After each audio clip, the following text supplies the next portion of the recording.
Hello guys, so we're back to second part. और अगर अभी तक आपने फर्स्ट पार्ट नहीं देखा है, so I am attaching the link here, you can go and watch it. So let us begin with the part 6। अब यहाँ विलेज में एक तरीके की अफवाह हो जाती है कि तीहो और वालजी हैं चुप के बैठ गए हैं, और यहाँ जो हमारे इसी गांव के जो लोग हैं उन्होंने उनको रहने की जगह दी है। इसी बीच तीहो को और वालजी को धमकी दी जाती है कि हम आपको छोड़ेंगे नहीं, आपको हम मोती और हीरा के जो फील्ड है उसको हम तबाह कर देंगे अगर आप हमारे सामने नहीं आएंगे तो। इसी बीच वालजी इस सब चीज से बचने के लिए एक तरीके का सॉल्यूशन सोचता है कि हम मेथी जो है उसको एक नकली तरीके किडनैप करवाते हैं उसका, खुद ही किडनैप करके छुपा देंगे हम उसको और लोगों को कहेंगे कि मेथी किडनैप हो गई, और फिर सबके सामने हम खुद चले जाएंगे। पहले तो तीहो मना करता है पर इवेंचुअली वो भी मान जाता है।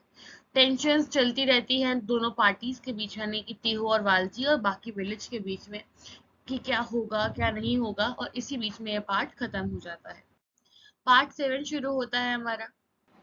अब जो मेथी है ना वो तीहो से प्यार करती है और तीहो से शादी करना चाहती है, बट सोशल कंडीशंस की वजह से, यानी कि अपनी सोसाइटी की वजह से, बैकवर्ड सोच की वजह से वो नहीं कर पाती है। इनके जो पहले हस्बैंड थे चुंठिया, उसके थ्रू भी इनकी लाइफ में डिफिकल्टीज आती है मेथी के लाइफ में।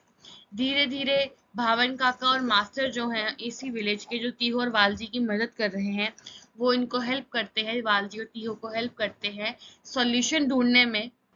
और इसी के साथ पार्ट 7 खत्म हो जाता है। Moving towards part 8 it is. अब क्या होता है, तीहो वालजी और मास्टर तीनों जाते हैं कलेक्टर से मिलने, इस सब के बारे में बात करने। और वहीं पे इनको एक इंस्पेक्टर मिलते हैं, बड़े टॉल से सुंदर से एक साहिब हैं वो, जो इनकी हेल्प करने को रेडी हो जाते हैं। बहुत ही एजुकेटेड लग रहे हैं ये जो इंस्पेक्टर है। इसके बाद ये लोग साथ में खाना वगैरह खाते हैं।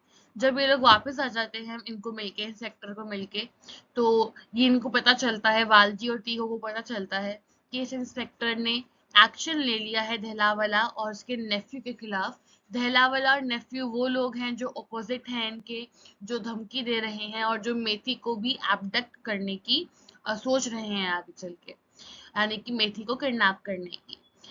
अब आगे क्या होता है, जो हमारे तीहू हैं वो काफी ज्यादा इंडिपेंडेंट, काफी स्ट्रांग और कॉन्फिडेंट फील कर रहे हैं ये सोच के कि इंस्पेक्टर की और कलेक्टर की जो मदद अब इनके साथ है।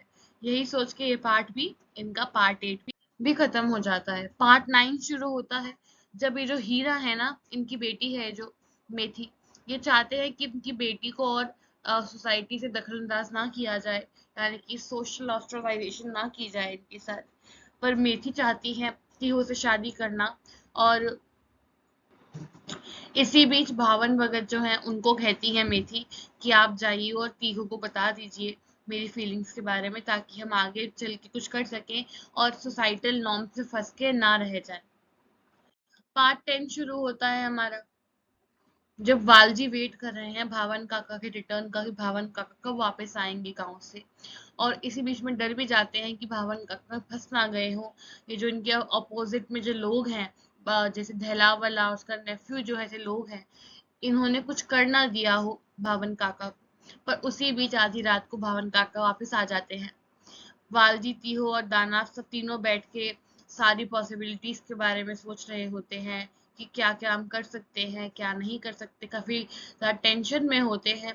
और इसी बीच में आपस में उनकी इन सबकी दोस्ती है, तो उस टेंशन के माहौल में भी इनको आपस में एक तरीके का सुकून मिलता है। Moving forward to the part 11 it is. अब वो दिन आ जाता है जब मेथी का abduction हो करना है इन लोगों ने, यानी मेथी को एक फेक किडनैपिंग करनी है मेथी की। दाना जो है हमारे, जो वालजी के बहुत ट्रस्टेड कजन है, उनके थ्रू ये सब काम होना है। पर आगे चल के ये जो abduction है, ये भी एक तरीके का रॉन्ग डिसीजन बन जाता है। पता चलेगा आपको कैसे होगा ये काम। Moving forward it is part 12। अब जो दाना है वो सेठ से हेल्प मांगते हैं कि आप फुल मून डे पे हमारी हेल्प करो, ताकि हम मेथी को चुपके से किडनैप कर सकें। पहले तो गोला मना करते हैं, फिर वो इवेंचुअली एग्री कर देते हैं। दाना और वालजी दोनों ही वेट कर रहे होते हैं कि कब गोला गाड़ी लेके आएगा और हम उसमें फटाफट से मेथी को बिठा देंगे। पर बीच में से ही जो अपोजिट पार्टी है, जो अपोजिट जो इनके लोग हैं, वही कुछ गड़बड़ कर देते हैं और गोला की गाड़ी में पहले ही मेथी को असली में किडनैप कर लिया जाता है। वालजी ट्राई करते हैं मेथी को बचाने का जब गाड़ी नहीं रुकती है, और मेथी को इवेंचुअली चुनकियों के घर लेके चले जाते हैं वो लोग। वालजी बहुत ट्राई करते हैं मेथी को बचाने का, और इसी बीच गाड़ी की वजह से, उस गाड़ी को रोकने की वजह से वालजी की डेथ हो जाती है और मेथी भी फंस जाती है।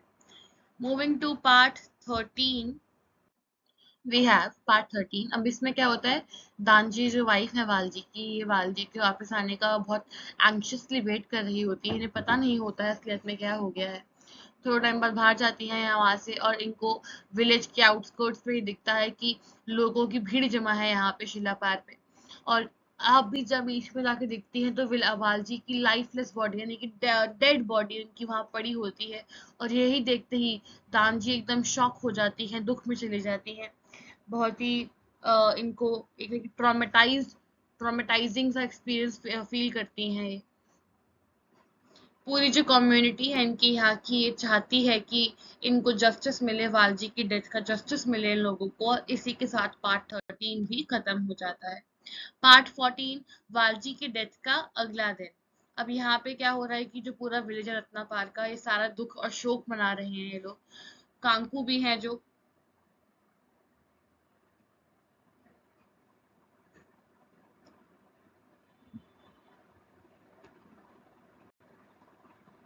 So this is part 15। अब यहाँ पे वो सीन चल रहा है जब वालजी की डेथ हो चुकी है और सारे यहाँ पे उसकी डेथ की मॉर्निंग कर रहे हैं, यानी कि एक तरीके से दुख मना रहे हैं। और यहीं पे जो कांकू है वो भी परेशान है सोसाइटी के प्रेशर से। तीहू भी इस बारे में टेंशन में है कि मेथी का जो मैरिज प्रपोजल है उसको एक्सेप्ट करें या ना करें, क्योंकि इस दुख के टाइम में जब वालजी की उनकी बेस्ट फ्रेंड की डेथ हुई है, उस टाइम वो उसका दुख मनाए, अपनी लॉयल्टी प्रेजेंट करें, या फिर मेथी से शादी करके खुशी मनाए। तो वो डिसाइड करते हैं कि वो शिलापार, जिस जगह पे इनके फ्रेंड की डेथ हुई है, ये जो विलेज शिलापार का विलेज है, यहीं पे रहेंगे। और वालजी की जो डेथ है उसको एक तरीके से डेडिकेशन देने के लिए यहीं पे रह के अपनी जिंदगी बिताएंगे, अपनी लॉयल्टी दिखाएंगे वालजी की यादों से। Moving to part 16। अब ये वो सीन है जब वालजी की डेथ हुए हुए 1 साल हो चुका है। लाइफ धीरे धीरे नॉर्मल हो रही है। तीहो जो सामान बेचता है, जो वीवर कम्युनिटी से बिलोंग करता है, वहीं पे सब कुछ सामान वगैरह बिकना, सब कुछ अच्छा चल रहा है। तो इसी बीच जो कांकू की मदर है वो तीहू को कहती है कि हम मैं चाहती हूँ कि दाना और काकू की बहन है जो मूंगी, उनकी शादी करवा दी जाए। ये बात वालजी ने एक टाइम पे कही थी कि दाना और मूंगी की शादी होनी चाहिए। तीहो भावन काका जो वाइज मैन है वहां के, उनसे एडवाइस लेता है। तो वो कहती है कि तुम्हें सबसे पहले कांकू की वेलबींग, कांकू की इच्छा और कांकू की खुशी को सबसे ऊपर रखना चाहिए, और देखो कि वो क्या चाहता है। कांकू और दाना दोनों ही मना कर देते हैं शादी के लिए, क्योंकि कांकू के कुछ पर्सनल रीजंस हैं। ऑन द अदर हैंड, दाना चाहते हैं कि जो प्रॉमिस उन्होंने वालजी से किया था कि वो कांकू और जग्गू को प्रोटेक्ट करेंगे, उसके लिए वो शादी नहीं करना चाहते, और सिर्फ अपने वर्ड्स पे लॉयल रहना चाहते हैं कि वो जो प्रॉमिस किया है वो कर। So this is part 17। अब क्या होता है, हम देखते हैं कि मोंघी और जीवन की शादी हो जाती है। मोंघी है काकू की बहन। अब इस दूसरी ही साइड जो हमारे दहला वाला है, हमारे तरह से विलेनस करेक्टर है यहाँ पे, उनको कांग्रेस में एक पोजीशन मिल जाती है ड्यू टू सम सर्कमस्टांसेस। और अगेन वो लोगों को मैनिपुलेट करना, लोगों को परेशान करना शुरू कर देते हैं। दूसरे हाथ पे हम देखते हैं अगर, तो मेथी, उनका दिल टूट चुका है क्योंकि तीहो ने शादी से मना कर दिया है। पर वो अपनी फेट को एक्सेप्ट कर लेती है। मेथी अपनी किस्मत को एक्सेप्ट कर लेती है और उज्जम को भी एक्सेप्ट कर लेती है। मेथी बोल्डली अपनी बात सबके सामने बोलती है कि उनको लाइफ में क्या चाहिए, क्या नहीं चाहिए, और कोई भी उनको किसी भी तरीके दबाव नहीं डाल सकता। This is now part 19। अब यहाँ पे दाना और कांकू दोनों को मिलता है एक झूठा लेटर, जो उनको लगता है कि मेथी ने लिखा है कांकू और दाना के लिए, पर जबकि वो एक फॉल्स लेटर होता है। और इसी की वजह से मिसअंडरस्टैंडिंग हो जाती है। काकू और दाना को लगता है कि मेथी चाहती हैं कि मेथी की शादी की प्लानिंग करे काकू और दाना, पर मेथी को लगता है, अब मेथी ने लेटर तो लिखा नहीं है, तो मेथी को लगता है कि काकू और दाना उनको कंपेल कर रहे हैं, उनको जबरदस्ती कर रहे हैं शादी करने के लिए, इसीलिए वो कहीं और शादी कर लेती हैं खुद। ये बात जाके वो उनकी फैमिली को, मेथी की फैमिली को बताते हैं दाना जाके, और काकू कहते हैं कि अभी रुक जाओ, देखने दो क्या करना चाहिए। गुस्से भी हैं वो लोग, और तरीके धोखाधड़ी वाली फीलिंग भी है उनके अंदर कि हमारे साथ धोखा हो गया है। इसके बाद वो जाते हैं भावन काका से एडवाइस लेने की हमें क्या करनी चाहिए, क्या करना चाहिए। और इसी क्वेश्चनिंग में, इसी का सोल्यूशन ढूंढते हुए हमारा ये पार्ट खत्म हो जाता है। Moving to part 20। मेथी सोचती है कि कुछ नहीं है तो मैं चुंठिया से ही शादी कर लेती हूँ, क्योंकि एक तरीके से फंस गई हैं वो सोसाइटी के प्रेशर में, और वो चुंठिया से ही शादी कर लेती हैं। चुंठिया बहुत ही अनकंट्रोलेबल और अब्यूजिव है, मारते पीटते हैं इनको। पर मेथी अपने आप को, अपने बच्चे को बचाने का बहुत ट्राई करती हैं। अब यहाँ पे क्या होता है कि मेथी अपनी फैमिली के पास वापस जाती है और कहती है कि मुझे वापस रख लीजिए, मेरा हस्बैंड बहुत अब्यूजिव है, मारता पीटता है मुझे और मेरे बच्चे को। पर इनकी फैमिली इनको रखने से मना कर देती है, और एट द एंड चुंठिया को मार देती है, मर्डर कर देती है मेथी चुंठिया का, उनकी लाइफ खत्म कर देती है। अब ये एक ऐसी सिचुएशन है जिसमें मेथी भी सोचती है कि मैं फंस गई हूँ, पर तीहू उन्हें बचाने आ जाते हैं। जो ऐसा मोमेंट होता है जब मेथी के लाइफ में सबसे बुरा टाइम चल रहा होता है, उस टाइम भी तीहू उनके सामने आ जाते हैं। पार्ट 21 में तीहू मेथी से मिलते हैं, और उस टाइम मिलते हैं जब मेथी जस्ट सुसाइड करने ही वाली होती है, क्योंकि बहुत दुखी है वो, क्योंकि वैसे ही सर्कमस्टांसेस भी खराब थे, और साथ ही साथ उन्होंने चुंटिया का मर्डर भी कर दिया है। ये पर तीहो मेथी को सुसाइड नहीं करने देते, उनको बचा लेते हैं, और मेथी को समझाते हैं कि तुम्हें ऐसा नहीं करना चाहिए। मेथी तीहो को बताती है कि मैंने ये उनका मर्डर सिर्फ सेल्फ डिफेंस में किया है, मैं अपने अपने आप को, अपने बच्चे को चुंठिया की वायलेंस से बचाना चाहती थी, और मैं अकेली भी थी, मेरी फैमिली भी मेरे साथ नहीं थी, ना ही वो मेरा सपोर्ट कर रहे थे, इसलिए मैंने उसे मार दिया। तीहो कहते हैं कि मैं मेथी तुम्हारी और तुम्हारे बेटे की मैं मदद करूंगा, और ये भी कहते हैं कि मैं चाहे तो चुंटिया की डेथ का जो इल्जाम है अपने सिर पे ले लूंगा। पर बाद में पता चलता है कि चुंटिया की डेथ नहीं हुई है, वो बच जाते हैं उस अटैक से, और कोई पुलिस इन्वॉल्वमेंट नहीं होती है, कुछ नहीं होता है, और मेथी भी बच जाती है, और तीहो के सपोर्ट में काफी। पार्ट 22 आ जाता है अब, जब जीवन को एक लेटर मिलता है जिससे उनको लगता है कि वो फंस गए हैं किसी स्कैंडल की वजह से। And on the other hand मेथी एक मिडवाइफ की तरह काम कर रही है, जिससे कम्युनिटी उनको एक्सेप्ट कर रही है। स्टिल उनका जो पास्ट है एज अ वायलेंस वाला जो पास्ट एज इन, क्योंकि उन्होंने चुंटियों पे एक तरीके से मर्डर अटेम्प्ट किया था, in the act of self defence फिर भी किया था, इसी की वजह से कुछ कॉन्सिक्वेंसेस बढ़ जाते हैं, जिसमें दाना, तीहू और जीवन तीनों ही एक तरीके से फंस जाते हैं।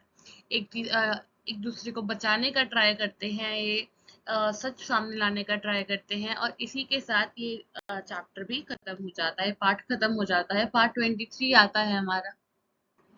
अब यहाँ पे मेथी है, वो एक मिडवाइफ की तरह काम कर रही है, यानी कि लेडीज की नॉर्मल डिलीवरीज करवाने में मदद करती हैं, इसीलिए इनको नाम मिल जाता है मेथी माँ नाम का, और काफी ज्यादा इनकी रिस्पेक्ट हो जाती है सोसाइटी में।